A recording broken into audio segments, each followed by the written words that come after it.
Sa labas ng halamanan ng Eden, ang buhay ay hindi na madali. Matigas ang lupa, nakakapagod ang trabaho. Unti-unting natutunan ng tao ang ibig sabihin ng mamuhay sa isang mundong nasira ng kasalanan. Sina Adan at Eva ay nagkaroon ng dalawang anak.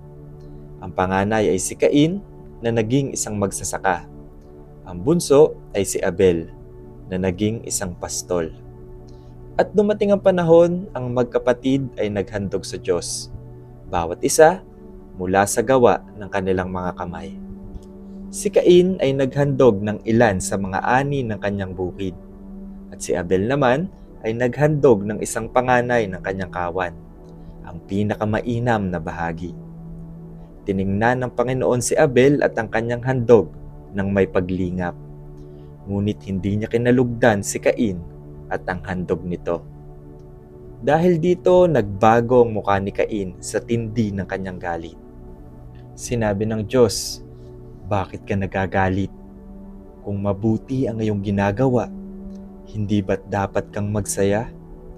Ngunit kung masama ang iyong ginagawa, ang kasalanan ay parang mabangis na hayop na nag-aabang upang sakmalin ka. Nais ka nitong pagharian, ngunit kailangan mo itong mapaglabanan." Ngunit nanahimik si Cain at hinayaan niyang lumago ang galit sa kanyang puso. Tahimik, ngunit mapanganib. Isang araw, sinabi ni Cain sa kanyang kapatid, "Abel, pumunta tayo sa bukid." At nang sila'y naroon na, pinatay ni Cain si Abel. Ito ang unang pagkakataon na ang isang buhay ay kinitil ng kamay ng kanyang kapwa. Ang lupang minsang binungkal ni Cain ay nadiligan ng dugo ng sarili niyang kapatid. Tinanong ng Diyos si Cain, "Nasaan ang kapatid mong si Abel?" Sumagot siya, "Hindi ko alam. Ako ba'y tagapag-alaga ng aking kapatid?" At sinabi ng Diyos, "Anong ginawa mo? Sumisigaw sa akin mula sa lupa ang dugo ng iyong kapatid." Dahil dito, isinumpa ang lupa laban kay Cain. Hindi na ito magbubunga para sa kanya. Siya'y magiging lagalag sa daigdig. Ngunit kahit sa gitna ng hatol, hindi pa rin iniwan ng Diyos si Cain. Nilagyan siya ng Diyos ng isang palatandaan, isang babala na hindi siya dapat patayin. Sa kabila ng paghatol, nagpakita ang Diyos ng awa.